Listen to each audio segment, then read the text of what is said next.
ሰላም ክቡራትና ክቡራን የሴርዋናቱ ተመልካቾቻችን እንደምናረፈዳችሁ ከሴርዋናቱ ወደ እናንተ የሚደርሰው ነው ለስኒ አዲስ ነገር የዘገባ ጥንቅራችንን አጠናቅረን ይዘን ቀርበናል። ይህን የዘገባ ጥንቅር ደግሞ እናንተ ማድረስ አብሬ ቆይታ ማድረጋውን የዘላለም ታረቀኝ ነኝ። እናንተም ደግሞ እስከ ዘገባ ጥንቅር ፍጻሜያችን ድረስ አብራችሁን ከወዲህ ቆይታ አድርጉ።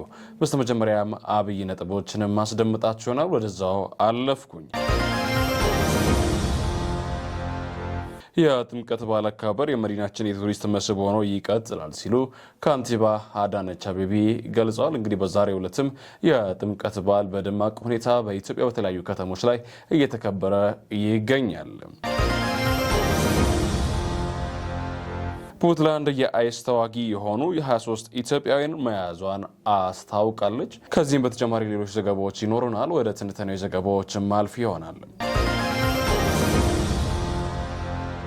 የሶማሊያ ግዛት የሆነችው ከፊል ራስ ገዝ ፑንትላንድ በቁጥጥር ስር ካዋላቸው 53 የእስላማዊ ታጣቂ ኢስላሚክ ስቴት ተዋጊዎች መካከል ግማሽ ገደማው ኢትዮጵያውያን መሆናቸውን አስታውቃለች። የፑንትላንድ የጸረ ሽብር ዘመቻ በማህበራዊ ሚዲያ ገጽ ኢትዮጵያውያን እንደሆኑ የገለጸችው 26 የአይስ ተዋጊዎች ፎቶና ስም ዝርዝር ይፋ አድርጓል። የአይስ ተዋጊዎች እንደሆኑ የተገለጸው ግለሰቦች የተያዙት አልሚሳካት በተባለ ተራራማ አካባቢ ከተደረገው ውጊያ በኋላ መሆኑን የፑንትላንድ የጸጥታ ኃይሎች ቅዳሜ 9 2018 ገልጸው የፑንትላንድ ኃይሎችና አይኤስኤስ ለአንድ ዓመት ገደማ በአልማስቲክ ውጊያ ሲያደርሱ የቆዩ ሲሆን አይኤስ በዚህ አካባቢ ግዙፍ ምሽጎች ነበሩት ይላል። የፑንትላንድ ኃይሎችን በገጅተው በሚንቀሳቀሱ የአይኤስኤስ ኃይል የከፈቱት ሰፊ ወታደራዊ እንቅስቃሴ አካል ሆነን ይህንን ዘመቻ ያከናወኑ በተባበሩ አረብ ኤሚሬቶችና አሜሪካ እገዛ እንደሆነ አስታውቋል። የጸረ ሽብር ዘመቻው ጀግኖች የፑንትላንድ ኃይሎችን በተባበሩ አረብ ኤሚሬቶችና አሜሪካ እገዛ አልማስቲክ ውስጥ አይኤስኤስን አሸንፈዋል ነው የተባለለት።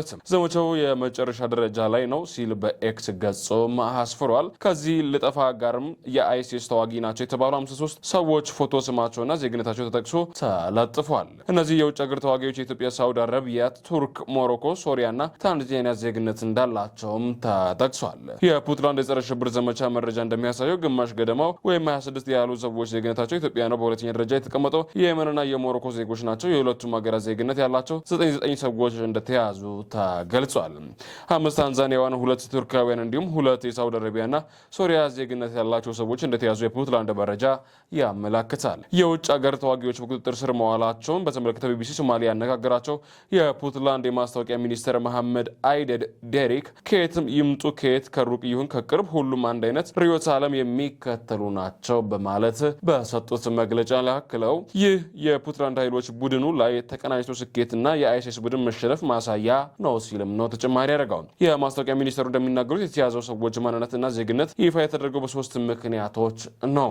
በቀዳሚ የተጠቀሱት የምክንያት የፑንትላንድና የሶማሊያ ሕዝብ የተገኘውን የጦር ድል የተደረገውና በህይወት የተያዙ ጠላቶችን እንዲያውቁት ለማድረግ የሚል ነው። ሁለተኛው ምክንያት የተያዙ ሰዎች ከመምጣታቸው ከአገር የሚገናኝ እንደሆነ ተናግረዋል። የመጡባቸው አገራት ዜጎች እዚህ ጋር ችግር እየፈጠሩና ጥፋት ለመፈጸም እያቀዱ መሆኑን እንደሚረዳ ማድረግ ጠቃሚ ነው በማለት አክለዋል።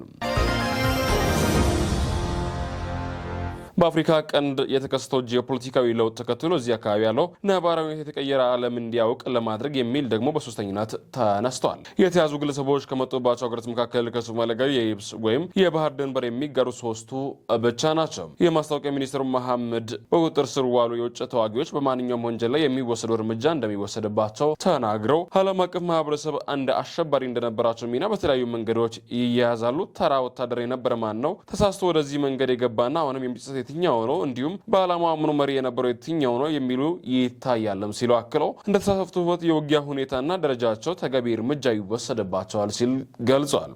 ግለሰቦቹ ከመጡባቸው ሀገራት ጋር የተደረገ ግንኙነት ይኖር እንደሆነ የተጠየቁት ሚኒስተሩ እኛ ያነጋገርናቸው አሉ፣ እኛን ያነጋገሩ አሉ የሚል ምላሽም ሰጥተዋል። ዲፕሎማሲያዊ የራሱ የሆነ አሰራር አለው። ስለዚህ ግንኙነቶች እየተደረጉ ነው፣ ተደርገዋል። ምክንያቱም እነዚህ ግለሰቦች በሀገራቸው ወንጀል መፈጸም የጠፋት ሊሆኑ ስለሚችሉ ምናልባትም እንደ አንዳንድ አገራት ላያውቁ ይችላሉ ሲል ተናግረዋል።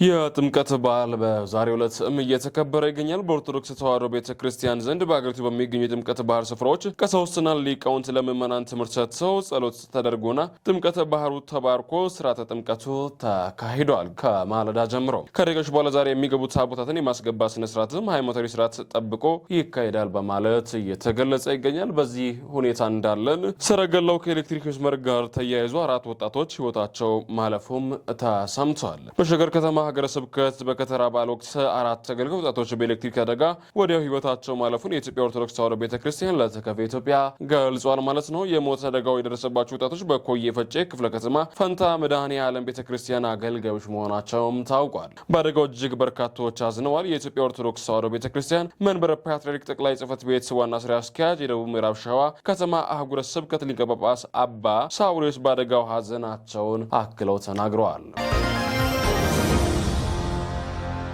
የጥምቀት በዓል አከባበር የመዲናችን የቱሪስት መስህብ ሆኖ ይቀጥላል ሲሉ ከንቲባ አዳነች አቤቤ ተናግረዋል። የጥምቀት በዓል አካባቢ የመዲናችን የቱሪስት መስህብ ሆኖ ይቀጥላል አሉ የአዲስ አበባ ከተማ አስተዳደር ከንቲባ አዳነች አቤቤ። የጥምቀት በዓል በአዲስ አበባ ጃን ሜዳ ሃይማኖታዊ ስርዓት በመጠበቅ መልኩ እየተከበረም ይገኛል ሲሉ ነው የተናገሩት። ከንቲባ አዳነች አቤቤ በበዓሉ ላይ ባስተላለፉት መልእክትም ጥምቀት በክርስትና እምነት ተከታዮች ዘንድ የዳግም ልደት የመገለጥ ማሳያ መሆኑንም አንስተዋል። ጌታ ኢየሱስ ክርስቶስ ለሰው ልጆች ካለው ፍቅር የተነሳ ሰውን ሁሉ ለማዳን ከቅድስት ድንግል ማርያም በቤተልሔም ተወልዶ በዮርዳኖስ ባህረ መጠመቁን መጽሐፍ ቅዱስ ያስረዳል ነው ያሉትም። የጥምቀት በዓል ዋና ዓላማው ጌታ ኢየሱስ ክርስቶስ ያደረገውን በምሳሌ በመከተል መኖሩን ያሉት የመራቅ ግድግዳዎችን በማፍረስ በፍቅር ማክበር ይጠበቅብናል ሲሉ መልእክታቸውን ጨምሮ አስተላልፈው የጥምቀት በዓል በዩኔስኮ የማይዳሰሱ ቅርስነት ከተመዘገበ 6 ዓመታት እንዳለፈው አስታውሰው ከሃይማኖታዊ ይዘት በተጨማሪ ባህላችን፣ ቋንቋችንና ህብረ ብሔራዊ አንድነታችን ለዓለም የምናሳይበት በዓል ነው ሲሉ ገልጸዋል። አዲስ አበባ ብሔራዊ ምሳሌ ጽዱ